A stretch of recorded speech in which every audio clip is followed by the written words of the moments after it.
right, ladies and gentlemen, I am Joe. He is Nick, and you are listening to the Nick and Joe Show, coming to you from the Think Radio Broadcast Center in Canada's national capital of Ottawa.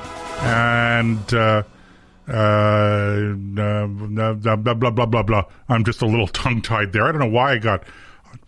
Well, you were telling me about your toothache earlier today. Yeah, and for those of us old enough to remember shows like The Little Rascals and things like that, whenever one of them had a toothache, for some reason, their mother would wrap a white rag around their head, under their chin, across the top of their head, and down and tie it off, so it looked like their head in a hoop, and their cheeks were bulged out, and there was white gauze packing on either side of their jaw. How that solved the toothache, to this day, I still don't know. Well, I that was never done to me, but I did see the shows as well, and I kind of assumed that I always assumed that they had some kind of pain liniment or something rubbed into the jaw or whatever, the cheek underneath that, and that was kind of like a bandage to keep the jaw warm or the tooth area warm. I don't really know, but I will say this, okay?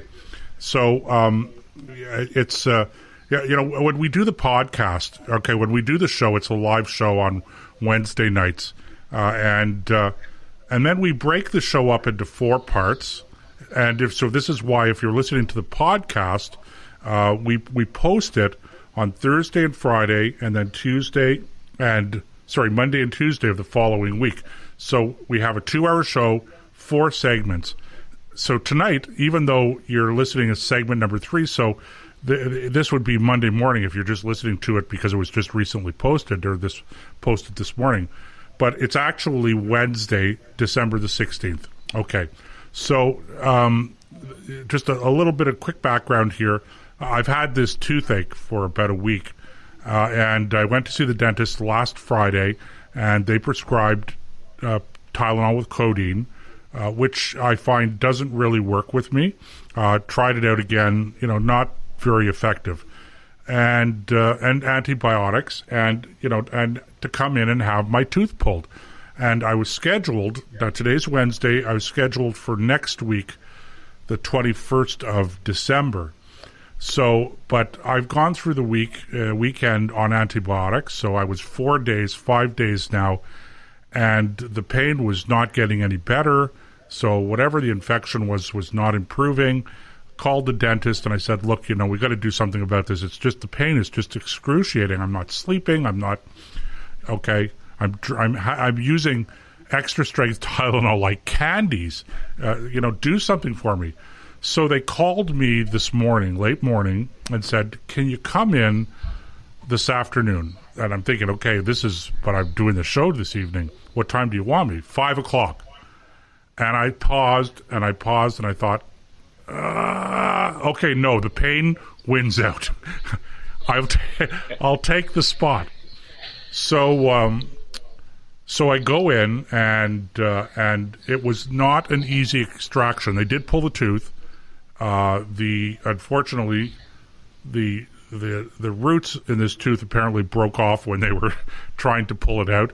So they had to go in and drill roots out and all this stuff. Anyway, what normally would take 15 minutes ended up taking about an hour. I'm not going to mention my dentist's name, but he's a great guy, and I really appreciate it. Anyway, so I come into the studio, and I've got this cotton ball in my mouth and all that. So I take it out, and I start talking, doing sound tests, and I go, okay, I'm feeling pretty good.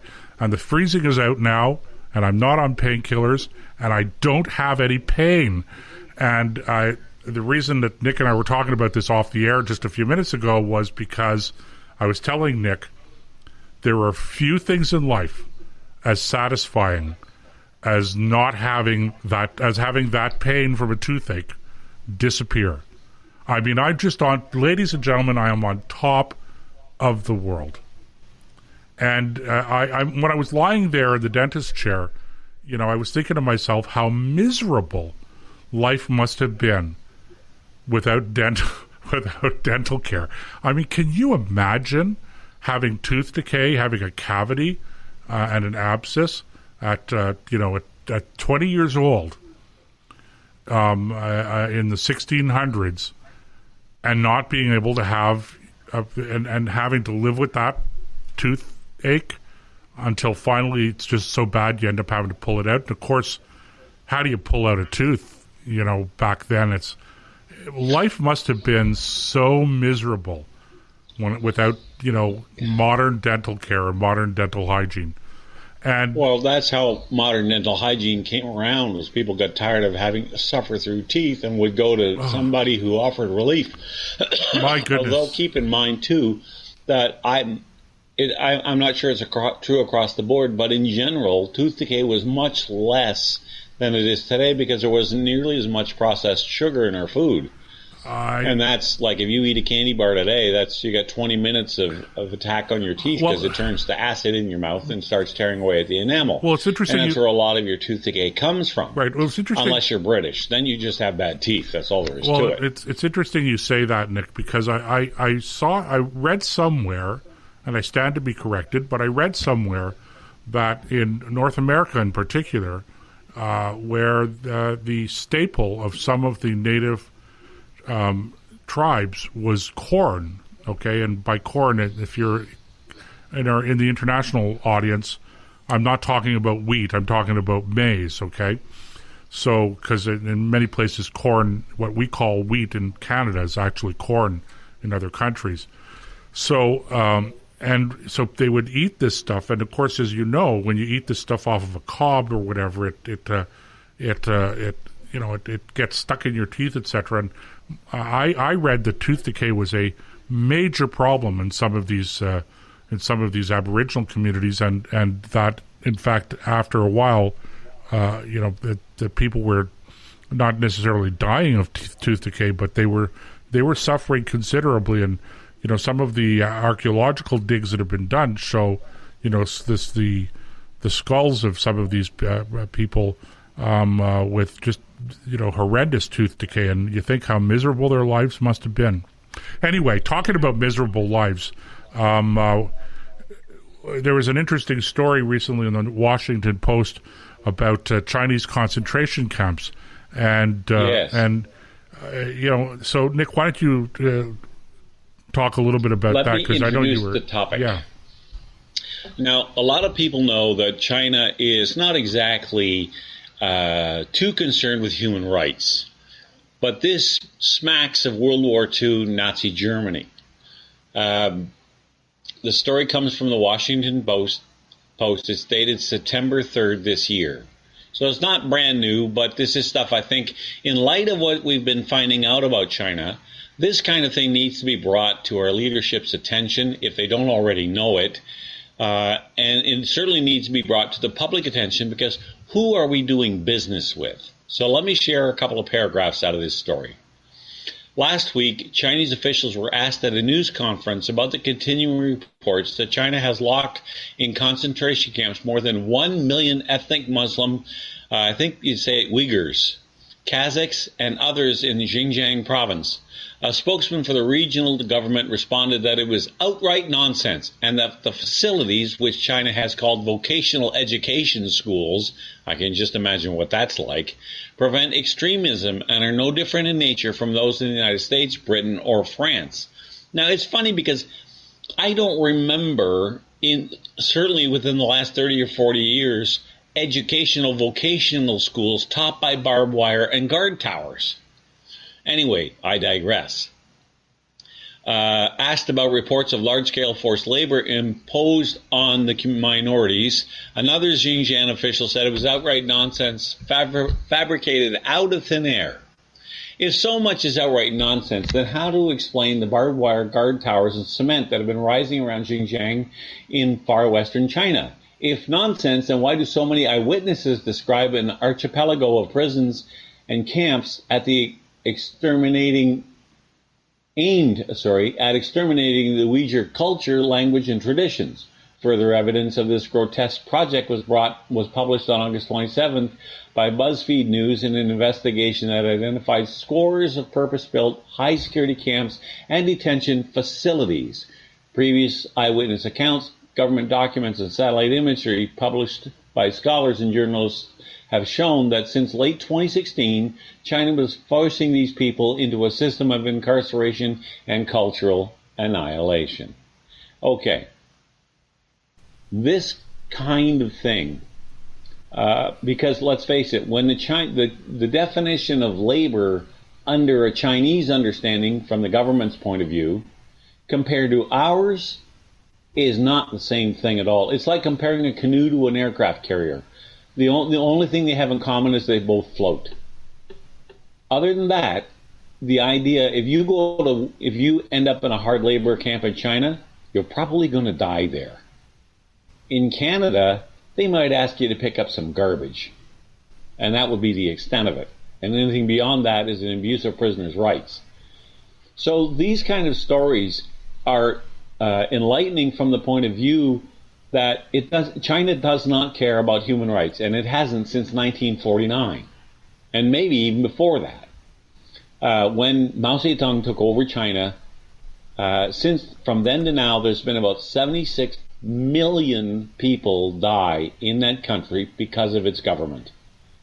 We don't have an issue with the Chinese people. It's the government that lords over them. That's the problem. And we need to find a way to disassociate ourselves from that government and stop doing business with them just because it's cheap. Life's got to be worth more than that. Well, you would think. And, of course, there are these persistent stories, Nick, about harvesting body parts from prisoners, executed prisoners who otherwise die. And I don't, I hesitate to say prisoners who were executed for their body parts, but we keep on hearing these stories as well. Look, I take them to a degree with a grain of salt. I don't automatically assume that what I'm hearing about China and about the way prisoners are treated and the body parts story and the extermination stories, I don't take them automatically at face value, but it's pretty hard to ignore the mounting evidence that's out there on this stuff. And it really raises a couple of disturbing questions. The first question being, in terms of our own relationship with the communist government in China, and that is, why do we want to have large commercial ties with these guys? Number one, and number two, what is the end game? The Chinese government, I think, quite fairly, has been accused of trying to expand its power and its influence in the region. And one wonders, what exactly is their end game? Like, what is it that they desire that, increasing their military strength and basically being the bully now of Eastern and Southeastern Asia, quite real. I think that's quite a fair characterization of how they've been behaving. What exactly is their end game? What is their goal? What was Joseph Stalin's end game? What did he want? Well, that's a good question, and I think there's an answer to that, and that is that the communists in the old Soviet Union were really about spreading communism. They were evangelists, to a large degree. So it wasn't just about raw power for them. There was an ideological element, the idea of converting the world to, socialism and Marxism and what have you. So whether